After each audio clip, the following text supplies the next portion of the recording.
Welcome to Learn English Fluently now. Ready to level up your English? Here we learn through stories, slow, clear, and fun. Listen, relax, and enjoy the journey.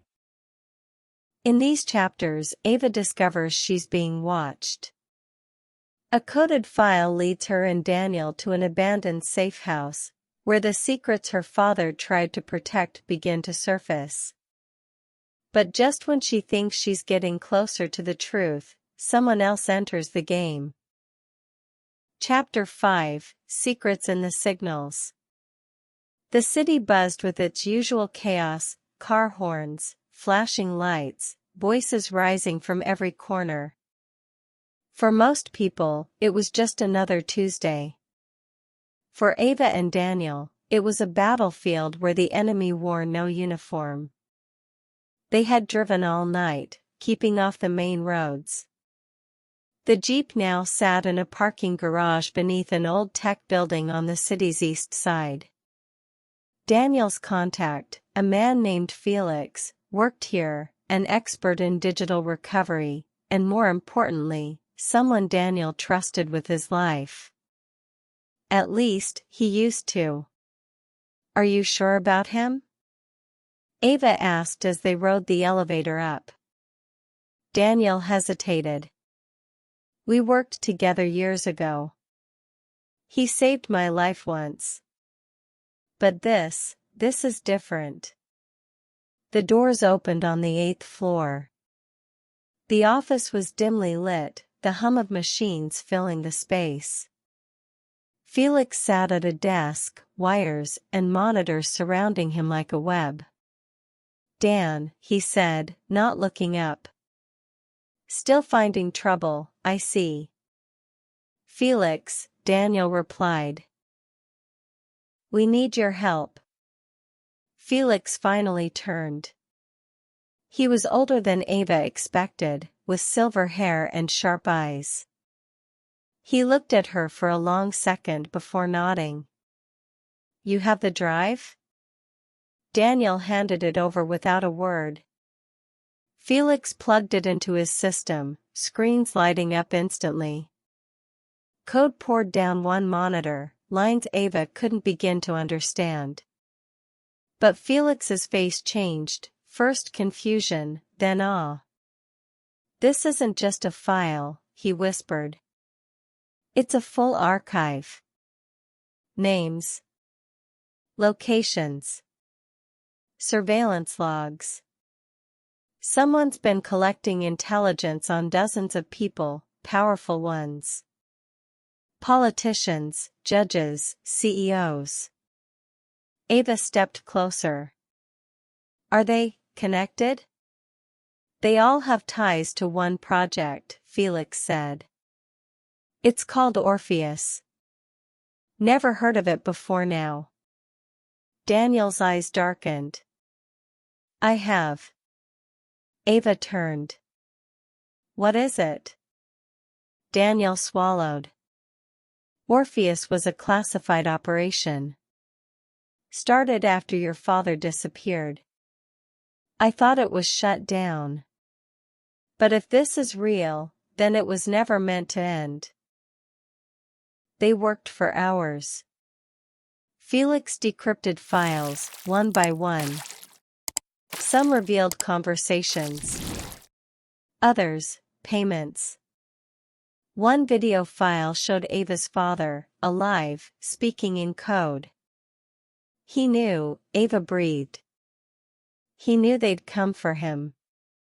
Felix looked worried. "Once we access the full data, they'll know someone's broken in." "Then let them know," Ava said. "We're not hiding anymore." But Daniel wasn't so sure. Later that night, Ava stood by the window, watching the rain. Her reflection stared back at her, older somehow. Hardened. "Why didn't you tell me sooner?" she asked quietly. Daniel sat behind her, a bandage now on his arm. "Because the more you knew, the more danger you were in." Your father made me promise. And what about the others? She said, turning.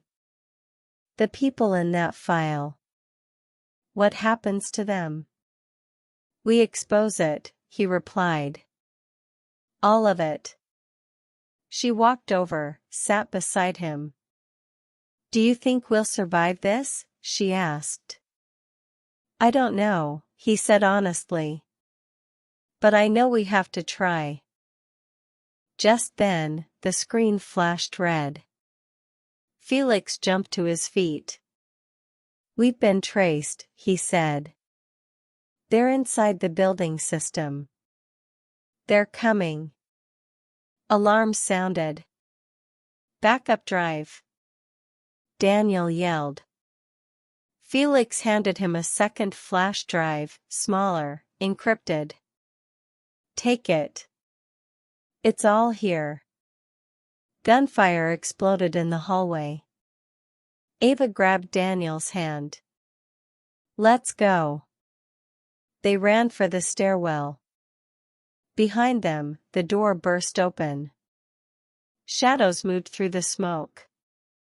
Floor by floor, they descended. The city outside seemed unreachable, like another world. But finally, they reached the garage. The Jeep roared to life. They sped out, tires screeching, bullets hitting metal. Felix didn't make it. Ava didn't cry. She couldn't. Not yet. They drove to an old motel on the city's edge. Daniel collapsed on the bed, silent. Ava stood in the bathroom, staring at her reflection again. This time, she saw a fighter. She clutched the new flash drive. It was cold, small, and heavy with truths. She would finish what her father started. Expose the Orpheus Project. Bring them all down. Even if it cost her everything. Chapter 6, The Man Who Never Died. The motel room was silent except for the soft hum of an old ceiling fan spinning slowly overhead. Outside, the world moved on, cars passed, strangers spoke, and rain tapped gently on the windows, but inside, Ava felt like time had frozen. She hadn't slept. She couldn't. The flash drive was still in her hand, clutched like a lifeline. Felix was gone, and there was no guarantee that whatever was on it would even make a difference. But something inside her refused to quit. A voice. A memory. A promise. Daniel stirred, sitting up with a wince. The wound on his arm still throbbed, but his focus was clear. We can't stay here long, he said, standing. They'll sweep this area by morning. Ava nodded, eyes still fixed on the drive. There's someone else, isn't there?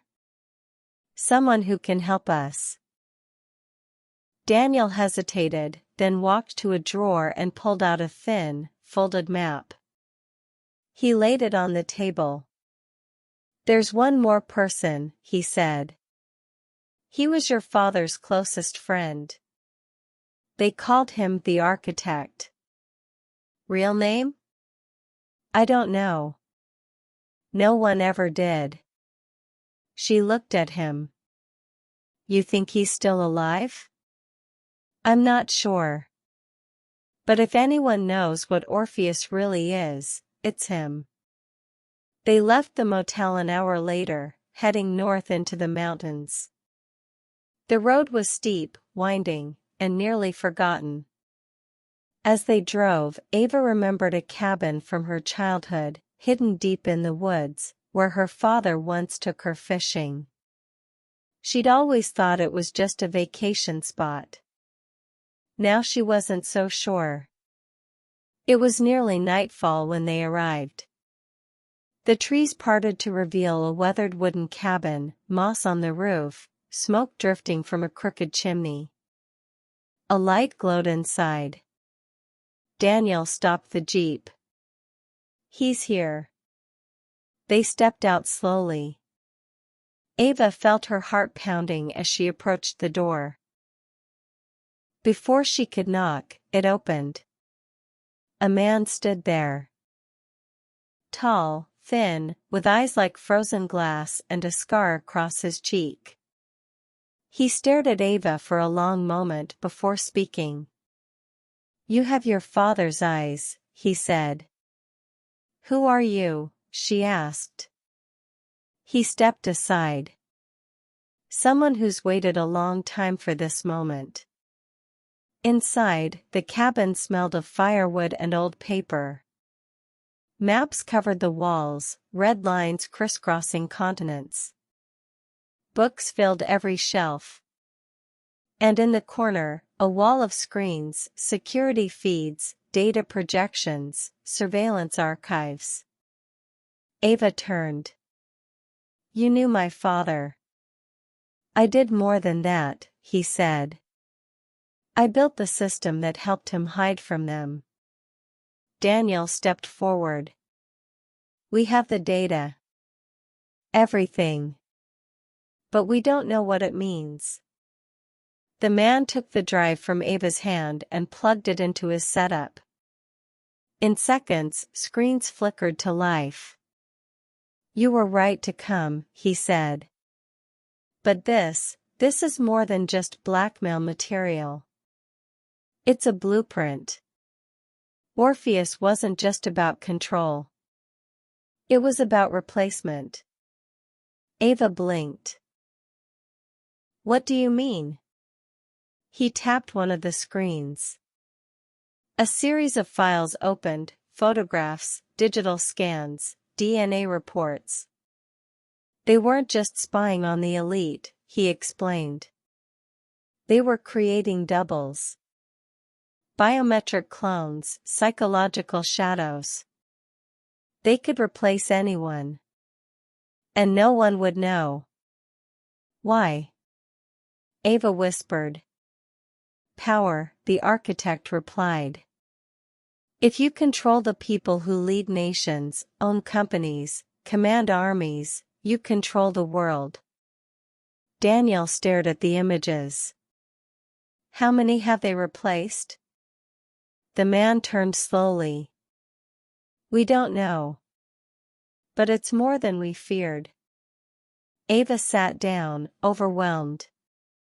"And my father?" she asked. "Why did he disappear?" The architect walked to a safe, unlocked it, and pulled out an old photograph. It showed her father, with the architect, and someone else. Ava's breath caught. It was her. But the photo was dated 4 years before she was born. "That's not possible," she whispered. The architect sat beside her. "It's not you. It's her. The first version." Ava looked at him, eyes wide. "What are you saying?" He met her gaze. "Your father tried to stop Orpheus when he learned the truth. They created her as a prototype, using your mother's DNA. When he refused to cooperate, he went into hiding. And when you were born, they thought you were the second version." Daniel's voice was quiet. "So she was hunted because they believed she was the clone." Ava stood, stunned. Her father's disappearance, the silence, it all made sense now. "But I'm not," she said. "I'm real." "Yes," the architect said. "But to them, you're still a threat." She looked at the screen again. So many lives. So many lies. And now, she knew what had to be done. "We bring the truth to the world," she said. "We show them what Orpheus is." The architect nodded. "It won't be easy." "Nothing worth doing ever is," she replied. As the fire crackled behind them and snow began to fall outside the cabin, Ava made a silent vow. No more hiding in secrets. It was time to fight back. Ava is one step closer to the truth, but she's not the only one looking. Subscribe if you haven't yet, and turn on notifications so you don't miss what happens next in The Secret He Keeps. To be continued.